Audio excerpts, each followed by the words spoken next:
कोणत्याही कंपनीचं ज्यावेळी आपण विजन ज्यावेळी स्टेटमेंट ऐकतो ते बरोबर. विजन एक वर्ष 2 वर्ष 5 वर्षाचं नसतं तर ते लॉंग टर्म विजन बरोबर.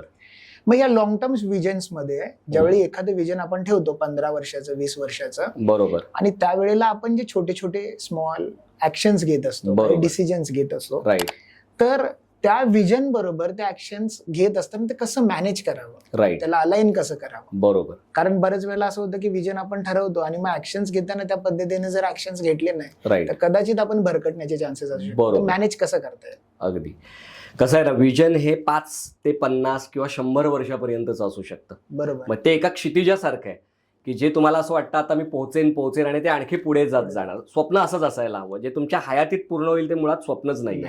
म्हणून छत्रपती शिवाजी महाराजांचं राज्य 176 वर्ष टिकलं. बरोबर. म्हणजे त्यांच्या नंतरही 1818 पर्यंत जे टिकलं आणि अजूनही ते प्रेरणा म्हणून आपल्या प्रत्येकाच्या हृदयात जिवंतच आहे 350 वर्षानंतरही. हो. पण जर फिजिकली म्हटलं तर 1818 पर्यंत टिकलेलं हे राज्य, मग हे विजन फार मोठं आहे, बरोबर ना. पण ते विजन तर ठेवायचंच आहे. त्या स्वराज्याला कुठे सरहद नाहीये.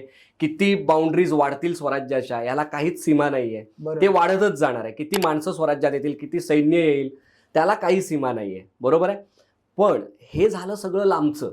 जे स्वराज्य ऍक्च्युअल अस्तित्वात येईल ही खूप पुढची गोष्ट आहे. महाराजांनी काय विचार केला असणार प्रत्येक वेळेला की आजच्या दिवसात मी काय बेस्ट काढणार आहे. हे मला जर स्वराज्यातलं एवढं मोठं स्वप्न पूर्ण करायचं आहे तर आज मी काय करू. आज मी कोणता एक किल्ला जिंकला पाहिजे. आज मी प्रशासनाच्या कोणत्या एका गोष्टीची घडी व्यवस्थित बसवली पाहिजे. बरं. आज मी नेमकी कोणती गोष्ट केली पाहिजे. आज अशी कोणती एक छोटी कृती करू जी मला एक पाऊल पुढे घेऊन जाईल. आणि आपण म्हणतो ना, हजारो मैलांचा प्रवास हा एका पावलानं सुरू होतो आणि बरेच जण हे पावलंच उचलत नाहीत. बरं. पण स्वप्न तर फार मोठं आहे रे, पण ते किती मोठं आहे, मग होईल का माझ्याने. अरे एक पाऊल तर टाकून बघ. म्हणजे आपण नेहमी म्हणतो मला आर्थिक नियोजन करायचंय ना, मला पैसे साठवायचे आहे, आर्थिक नियोजन करायचं आहे. आणि आपण कित्येक वर्ष फक्त हाच विचार करत असतो की माझा 5 कोटीचा पोर्टफोलिओ झाला पाहिजे, 10 कोटीचा झाला पाहिजे. ऍक्शन्स घ्यायला delay ऍक्शन म्हणजे छोटी ऍक्शन काय असू शकते. रोज 100 रुपये वाचवा. हा. रोज 100 रुपये वाचवलेत तर महिनाभरामध्ये तुमचे 3000 वाचतात बरं. आणि वर्षभरात 36,000 रुपये जमा होतात. राईट. आता हे 100 रुपये एक उदाहरण आहे. तुम्ही तुमच्या कॅपॅसिटी प्रमाणे वाचवू शकता. पण ही सुरुवात की मी रोज 100 वाचवेन